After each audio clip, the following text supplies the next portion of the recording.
Hello, City Church. Thanks for joining me again on this Wednesday evening for our devotion time. I'm excited that next week we're actually going to be back in our facility for our midweek services, mainly youth ministries, boys and girls ministries, but also some time of prayer and worship will be in our sanctuary for the adults. So I'm looking forward to that. But today we have one more devotional thought that I want to give you. And this is taken from 2 Kings chapter 5. You know, as I look around what's happening just around in our own community, as well as watching the news and seeing what's happening in our country, the thing that stands out, in fact, if I were to give a word now, would be anger. If you'd asked me 2 months ago, or when all of the COVID-19 shutdown started, I would have said fear and panic, and I think that was the case. But now as I look around, I see something different. I'm seeing anger. Not just because of this prolonged period of time that we've been in quarantine and self-isolation and all of that's happening, but also with the racial unrests and some of the things that are taking place in our major cities around the nation.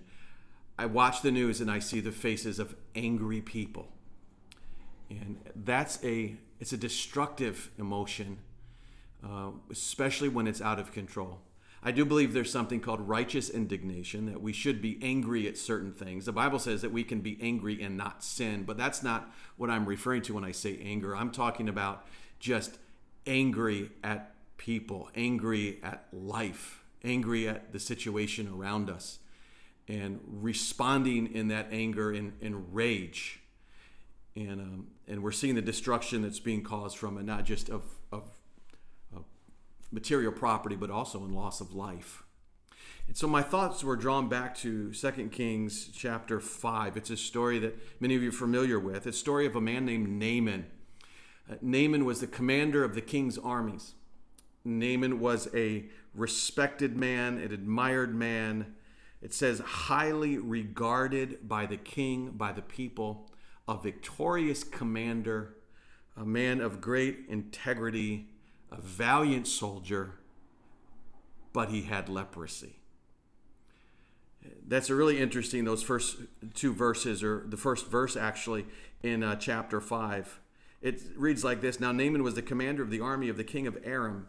He was a great man in the sight of his master and highly regarded because through him the Lord had given victory to Aram. He was a valiant soldier, but he had leprosy. Those last 4 words in that opening verse really tell the story. He had leprosy. The story goes on and tells us that the king now sent word to Jerusalem when they heard there was a prophet that could heal by the name of Elisha. And the king sent word to the king of Israel, please heal my servant.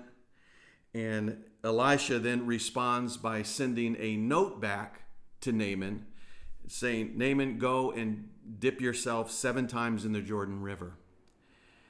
And upon receiving that information, verse number 11 says, but Naaman went away angry.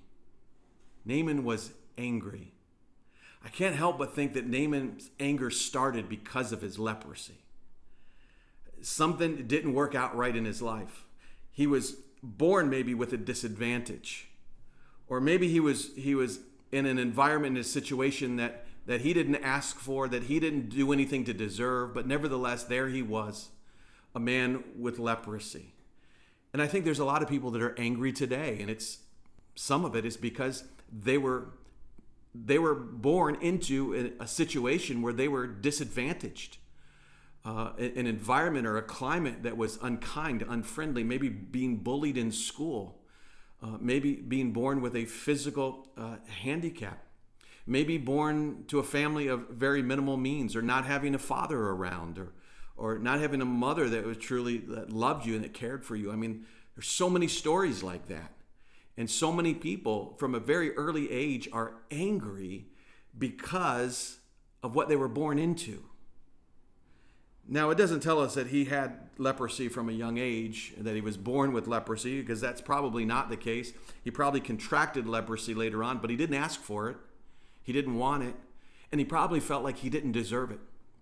A valiant commander of the army, respected, highly regarded, a victorious warrior. Now he has leprosy. I think there was a lot of anger that was pent up within Naaman. And then when word was sent to this prophet in Israel named Elisha, it says here that Naaman thought, he says in verse number 11, I thought that he would surely come out to meet me and stand and call on the name of the Lord and wave his hand over the spot and cure me of my leprosy. So now his anger is compounded when he has an expectation that's not realized. Naaman expected something to happen that didn't happen. And I'm sure you're just like me. When you have failed expectations, it stirs you, maybe even makes you angry. You expected somebody to respond to you with a certain level of kindness, and instead they responded to you with unkindness and rudeness even. You expected to get that promotion and you were overlooked. You expected to get a bonus and it never came. You expected to get the job and it was given to somebody else. But there was an expectation in your life that you felt maybe that you deserved, that you merited, and now it's unrealized. Now that compounds Naaman's anger. He was angry. I thought you would come to me and call on your God and wave your hand. Instead, you're just sending me a note. I think there's a lot of pride in that too. I think Naaman kind of felt like, do you know who you're talking to? I mean, I'm the commander of the king of Aram's armies. I'm a valiant and victorious soldier. I lead men into battle, and now you won't even do me the dignity of coming to see me yourself. We see a lot of that happen when we have expectations that are rooted in our own pride. I can tell you as a pastor, as someone who is in leadership, that there is a great deal of expectations that people have. And when you don't meet that expectation, man, sometimes you can receive the full fury of someone's anger because they expected more and they didn't get it. So Naaman is finally now confronted, though, with someone in his life who really loves him and cares for him. It says, when he complains about having not only did he not come to see him, did Elisha not come to see him, but he complains about having to dip in the Jordan River. Like, not only did he not come to me, but you're asking me to do something so completely foolish. Jordan River is a dirty, nasty river. Aren't the rivers around me better than that? And so Naaman's servant, who obviously loved Naaman, because she was the one that actually suggested that they call upon Elisha. Naaman's servant went to him and said, my father, if the prophet had told you to do some great thing, would you not have done it? How much more then when he tells you, wash and be cleansed? So she just sort of spoke common sense to him, gave him some reason. Like, get off your high horse, Naaman. I know leprosy is not the hand that you were asked to be dealt. I know that you expected that this prophet was going to visit you personally and wave his hand over you and do some miraculous miracle without requiring anything of you. But listen, Naaman, he's asked you to do something so simple, and isn't that worth doing this in order to be cleansed? And so he went down and dipped himself in the Jordan 7 times as the man of God had told him, and his flesh was restored and became clean like that of a young boy. I guess the moral of this story, or the point that I want to make, is that we have to be careful that our anger doesn't drive us away from God's blessing. Naaman's anger almost cost him his healing. Imagine if his servant hadn't spoken some reason and caused him to see the light. He could have just walked away angry, I'm not getting in that Jordan River, and lived out the rest of his days with leprosy. Don't allow anger to keep you from God's blessing. Don't allow the situation of your life. Maybe it's not the hand that you wanted to be dealt.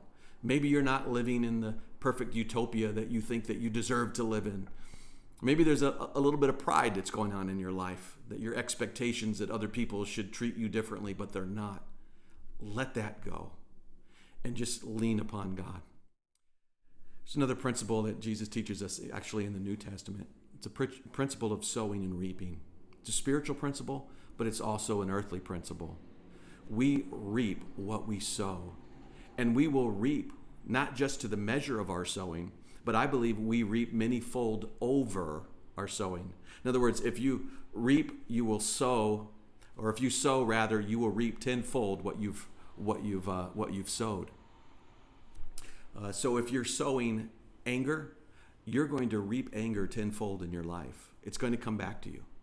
The Bible says if we cast our bread upon the water, it'll come back, pressed down, shaken together, and running over. That's the idea, is if we give, we'll get a return. But it's also true, if what we are casting is not good works, but we're casting anger, we're casting pride, we're casting resentment, we're casting a complaining spirit, we're going to get those in return, pressed down, shaken together, and running over. So let's be careful what we're casting. Let's be careful of what we're sowing. And let's be careful that we don't allow anger to keep us from God's blessing and what he wants to accomplish in our lives. So those are my thoughts. I hope you find a nugget of truth in there for you. God bless you, City Church. Again, thank you for being with me on this Wednesday evening, and I look forward to seeing you in church.